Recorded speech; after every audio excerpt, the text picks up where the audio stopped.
मैंने अपने आप को बर्बाद कर दिया। बताओ किसकी कितनी कुर्बानी है मेरी बराबर? बताओ असदुद्दीन ओवैसी की क्या कुर्बानी है? कहाँ गया था दिल्ली रंगों में ये? बताओ कहाँ है ये? आपकी सीट को भाजपा को पहुंचाने वाला आपका हमदर्द होगा। आपके नेता को जिसको पूरा हिंदुस्तान जानता हो उसे हराने के लिए आ गया, ये आपका हमदर्द है। और केजरीवाल जेल के बाहर क्यों है? शिफा जेल में क्यों है? अमानतुल्लाह को बेल क्यों हो गई? सिसोदिया को बेल क्यों हो गई? शिफा को बेल क्यों नहीं होती? अगर डरो तो सिर्फ अल्लाह से डरो। क्या तुम इनसे डरोगे?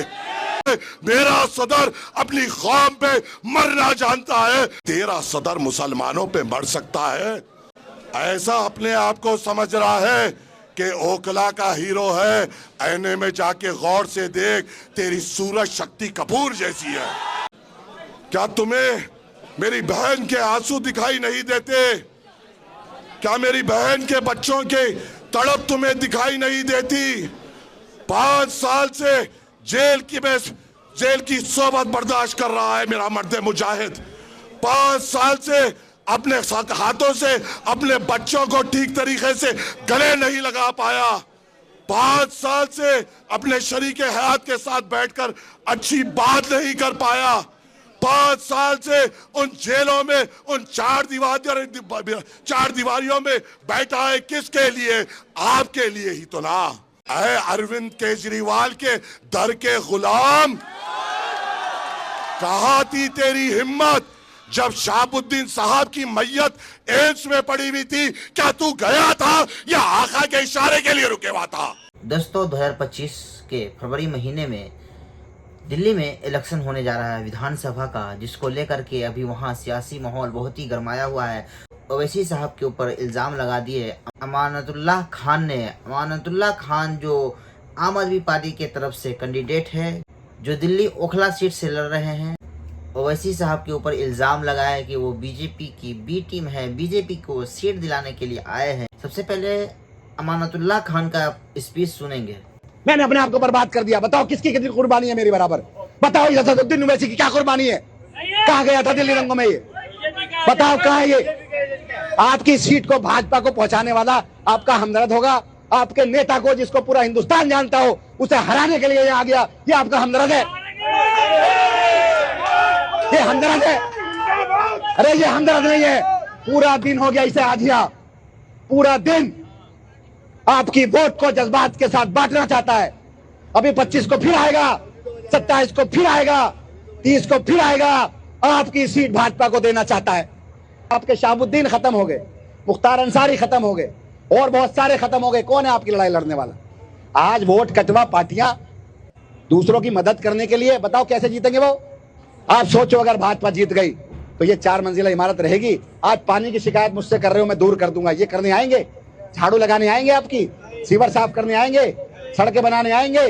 भाई साहब अगर 1 साल सड़क टूटी रही, 2 साल टूटी रही, 5 साल टूटी रहेगी, ये नहीं आएंगे। दोस्तों अब ओवैसी साहब ने क्या जवाब दिए, अब आपके स्क्रीन पे ओवैसी साहब का जवाब जरूर सुने। प्रोसेस एक पनिशमेंट बना दिया गया। शिफा जेल में क्यों है और केजरीवाल जेल के बाहर क्यों है? शिफा जेल में क्यों है? अमानतुल्लाह को बेल क्यों हो गई?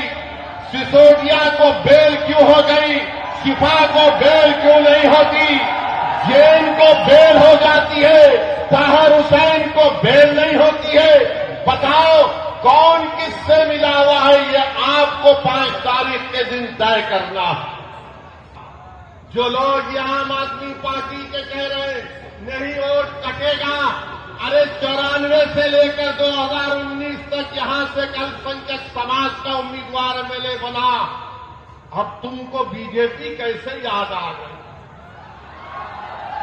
तुमको ईडी पकड़ के लेके गई, तुम कौन सी चाय पीकर बेल हासिल करे हमको बताओ। तुमको बेल कैसे मिल जाती है, शिफा को क्यों नहीं मिलती? तुम्हारे आका केजरीवाल को 6 महीने के बाद बेल मिल जाती है, शिफा को क्यों नहीं मिलती? सिसोदिया 16 महीने जेल में बेल मिल गई, जैन जेल में बेल मिल गई। बताओ कहीं तुम कुछ सेटिंग तो नहीं कर लिए? तुम मुझ पर इल्जाम लगाते हो और आज हम मजलिस उम्मीदवार या खड़ा करी तो नहीं बीजेपी जीत जाएगी। अरे ओखला की वोटर लिस्ट केजरीवाल तेरे मुंह पे फेंक कर कह रहा हूं यहां से सिपाही जीतेगा इंशाअल्लाह ताला। ये डराने का काम मत करो। आप आम आदमी पार्टी के लोगों नहीं बीजेपी आ जाएगी। मुझे मालूम है कि तुम्हारे दिल में एक डर पैदा हो गया है। अब एमआईएम के सबसे वायरल एमएलए और सबसे मशहूर एमएलए माजिद हुसैन साहब को सुने आप, उन्होंने क्या कहा आपकी स्क्रीन पे। ऐ मेरे बुजुर्गों, मैं देख रहा हूं आप यहाँ पर एक कसीर तादाद में मौजूद हैं। मैं जहां से आया हूं, मेरी तालीम यह है, दुनिया में जब तक रहो, सांस जब तक लियो, अगर डरो तो सिर्फ अल्लाह से डरो। ये कौन आ गए हैं? ये कौन आ गए हैं? ये कौन आ गए हैं जो मुसलमानों को आरएसएस, विश्व हिंदू परिषद और बीजेपी से डरा रहे हैं? क्या तुम इनसे डरोगे? क्या तुम इनसे डरोगे? क्या तुम इससे डरोगे? क्या हम छाता अपना चौड़ा कर कर इनसे मुकाबला करेंगे? इंशाअल्लाह ताला अगर हम एक हो जाए, कलमे की बुनियाद पर एक हो जाए और अपने दिल में अल्लाह का खौफ ले ले, तो ऐसे फिरौन और नमरूदों को तबाह और तराश करेंगे इंशाअल्लाह ताला। और ये सूरत से शक्ति कपूर दिखने वाले, अब तू बोलेगा, अब तू असदुद्दीन अवैसी साहब के खिलाफ बोलेगा। वक्फ बोर्ड के जमीनों पे जीने वाले शक्ति कपूर, अरे बट्टे बाज चोर, हमारी औकाफी जायदादों पे अपने घर को, अपनी औलाद की परवरिश करने वाले हमको बोलेगा। तेरी हैसियत, तेरी औकात मेरे सदर के जूती बराबर नहीं है, तो हमें बोलेगा। मैं यहां पर ठहर कर ये कह सकता हूं, मेरा सदर मर्द मुजाहिद है, मेरा सदर अपनी कौम पे मरना जानता है, मेरा सदर आपके ऊपर निछावर करना जानता है। तो क्या तू अपने स्टेज पे ठहरते हुए कह सकता है कि तेरा सदर मुसलमानों पे मर सकता है? कहेगा? कहेगा? है तेरे में हिम्मत बोलने की? तेरे सदर ने ये कहा था कि राम मंदिर बना, मेरे दिल को सुकून हुआ, ये तेरा सदर है। मेरे सदर ने कहा था या बाबरी मस्जिद जहां थी वही रहेगी सूबे क़यामत तक। तेरे सदर ने ये भी कहा था कि मैं यहां से हिंदुओं को पैसे दूंगा राम मंदिर जाने के लिए। तेरे सदर ने हमारी तबलीगी जमात पर इल्जाम लगाया था। तेरे सदर ने कोविड के दौरान जब वहां पर नंबरात लिखे जा रहे थे तो ये लिख रहा था कि मरकज की वजह से इतने कोविड पेशेंट और आम आदमी में इतने कोविड पेशेंट। अरे तू उस अरविंद केजरीवाल का जरखेज गुलाम है जो हमारे दिल में अपने आप के लिए नफरत रखता है, और तू हमसे बात करेगा। बात तो ऐसा कर रहा था, ऐसा अपने आप को समझ रहा है कि ओखला का हीरो है। आईने में जाके गौर से देख, तेरी सूरत शक्ति कपूर जैसी है। अब शक्ति कपूर, अब मुझे ये फैसला बताओ, ऐ ओखला के लोगों या नूरानी सूरत वाले, शफीउर रहमान तुम्हारा एमएलए होगा या शक्ति कपूर तुम्हारा एमएलए होगा? कौन होगा? ये तो मत लगने मत दो कि ओखला का एमएलए शक्ति कपूर है, बदनाम हो जाओगे। ये बदनामी अपने सर पे मत लो। शक्ति कपूर गैंग मास्टर गोगो है जिसने हमारे औकाफी जायदादों को लूटा। ऐ शक्ति कपूर, अगले बार तू जब खिताब करेगा तो ये जरूर करना, अपने अल्फाज कुछ भी निकलने से पहले, ऐ शक्ति कपूर तू पहले अपनी बैंक की किताब दे, फिर वक्फ बोर्ड का हिसाब दे, फिर हमसे बात कर।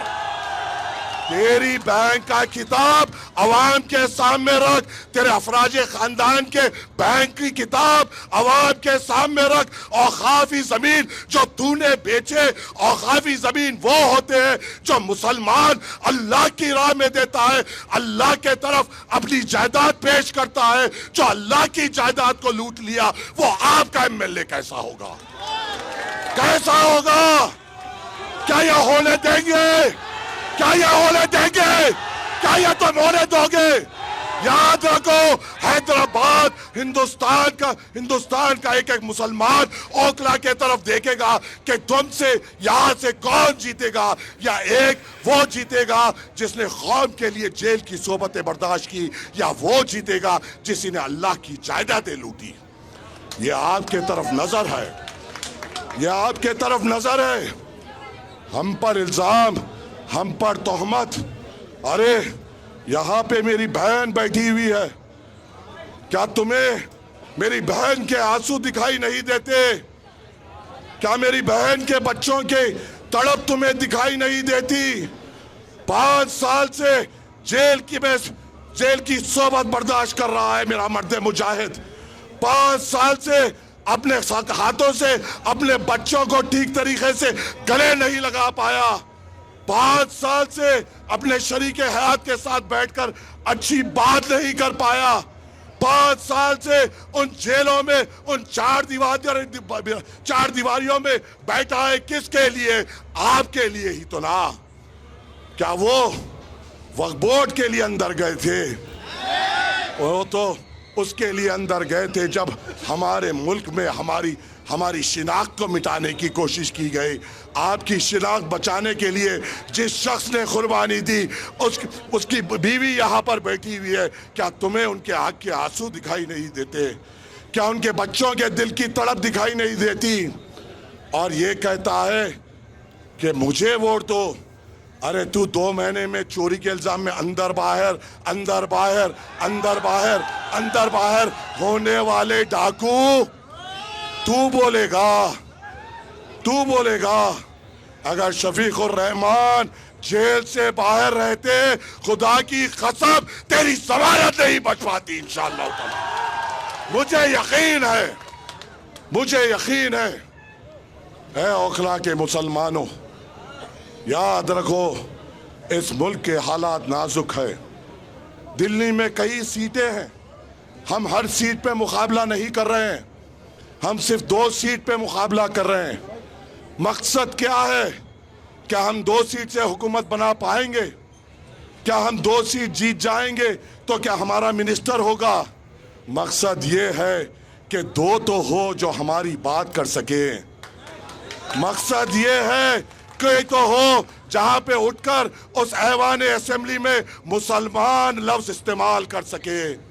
कोई तो हो जो ये कह सके कि मेरे मुसलमान नौजवानों का रोजगार के लिए क्या। कोई तो हो जो ये कह सके उन वक्त के हुक्मरानों के आंखों में आके डालकर मेरी इबादत गाहों पे आने की जुर्रत ना करना। कोई तो हो जो उस ऐवान असेंबली में ये कहे कि मेरे महल्ले की हिफाजत मेरी जिम्मेदारी है। कोई तो हो जो ये कहे कि मेरे महल्ले जात में हमारे बुजुर्गों के लिए अच्छे अस्पताल की जरूरत है। कोई तो हो जो ये कह सके कि हमारी खवातीनों के लिए अच्छे स्कूलों की जरूरत है। कौन है जो ये बोल सकता है? सब तो जरखेज गुलाम है। कहने वाला शक्ति कपूर ये भी कह रहा था, कहने वाला शक्ति कपूर ये भी कह रहा था कि क्या हुआ मुख्तार अंसारी साहब का नाम लेते हुए, शाहबुद्दीन साहब का नाम लेते हुए, ऐ कमजोर, ऐ बुज़दिल, ऐ अरविंद केजरीवाल के दर के गुलाम, कहाँ थी तेरी हिम्मत जब शाहबुद्दीन साहब की मैयत एम्स में पड़ी हुई थी? क्या तू गया था या आका के इशारे के लिए रुके हुआ था? जब लाश यहाँ आती तुझे जाने की हिम्मत नहीं हुई और ये कहता है ये लोग मर गए मैं जिंदा हूं, तू उनके मुकाबले का है। अरे वो मिसाल कायम किए, तूने भी मिसाल कायम की लूटने की, तूने भी मिसाल कायम की अपने तिजोरियां भरने की। कहता है मैं एक आवाज हूं, कहाँ थी तेरी आवाज जब अरविंद केजरीवाल ये कह रहा था कि मुसलमानों के तरफ से क्यों कोविड फैल रहा है? कहाँ थी तेरी आवाज जब मरकज पे तेरा सदर बार बार तोहमत लगा रहा था? मोदी लगाने से पहले, अमित शाह बोलने से पहले, मोहन भागवत बोलने से पहले मुसलमानों पे अगर किसी ने इल्जाम लगाया तो वो ये अरविंद केजरीवाल है, जिसको आज मुसलमान ये समझ रहा है कि इसको जिताएंगे तो बीजेपी हारेगी। ऐ मेरे मुसलमानों, क्या फिरौन को हराने के लिए नमरूद को जिताओगे? क्या फिरौन को हराने के लिए नमरूद को जिताओगे? क्या फिरौन को हराने के लिए नमरूद को जिताओगे? चाहे वो जीते या वो जीते, नुकसान तो हमारा होगा ना, खतल तो हमारा होगा ना, दाढ़ी तो हमारी पकड़े जाएगी ना, टोपी तो हमारी उछाले जाएगी, मदरसे तो हमारे बंद किए जाएंगे, मरकज में तो चाहे वो रो या ये रो दोनों भी इल्जाम लगाएंगे। जब ये इल्जाम लगाएंगे तो उस ऐवान असेंबली में दो तो शेर हो जो इनके गिरेबानों को पकड़कर ये कहे मेरे मुसलमान नहीं, मेरे मुसलमान के तरफ कोई आंख नहीं, मेरे महल्ले जात के तरफ कोई उंगली नहीं, मेरे महल्ले जात के तरफ कोई कदम नहीं। अगर उंगली उठेगी उंगली तोड़ दी जाएगी, टांग उठेगी टांग तोड़ दी जाएगी, आंख उठेगी तो नजर भी ना अंधी कर दी जाएगी। ये बोलने वालों की तो जरूरत है ना, है ना? तो फैसला क्या करोगे? फैसला क्या करोगे? फैसला क्या करोगे? क्या फिर भाई देखो, ये भी हम देखेंगे कि तुम किससे डरते हो। अगर यहां से शक्ति कपूर जीतता है तो हमारा दिल कमजोर है, अगर हमारा दिल मजबूत है और हम सिर्फ अल्लाह पे तवक्कल है तो इंशाअल्लाह ताला मुसलमान निकलेगा, पतंग के निशान पे वोट डालेगा और इंशाअल्लाह 5 तारीख के दिन ओखला के आसमानों में सिर्फ पतंग पतंग पतंग इंशाअल्लाह ताला, इंशाअल्लाह ताला।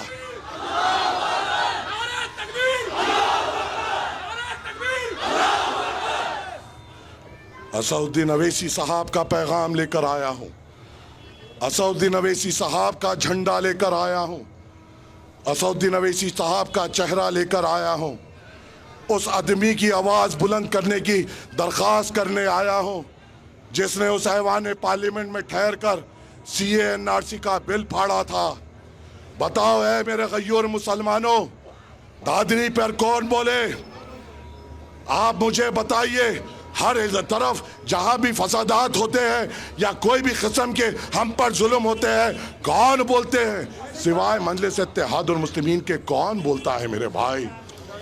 और जब हम यहाँ पर आते हैं तो ये कहते हैं अरे इनको मत देखो न तो बीजेपी जीत जाएगी। अगर बीजेपी का डराने का दम है तो तू दम रख, दम रख।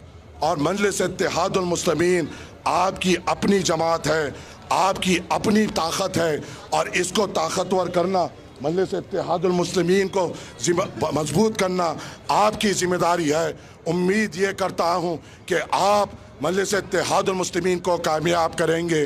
कल 3 बजे इम्तियाज़ जलील साहब का हुक्म हुआ कि सदर साहब ने कहा कि आप यहाँ पर रहना, आया हूँ आपके दरमियान में बात करने के लिए और इस उम्मीद से जा रहा हूँ कि आप मजलिस इत्तेहादुल मुस्लिमीन को मजबूत करेंगे, आप बैरिस्टर असदुद्दीन अवैसी साहब के हाथ मजबूत करेंगे, आप यहाँ पे शफीकुर रहमान साहब को अपना विधायक बनाएंगे, बनाएंगे ना, बनाएंगे ना।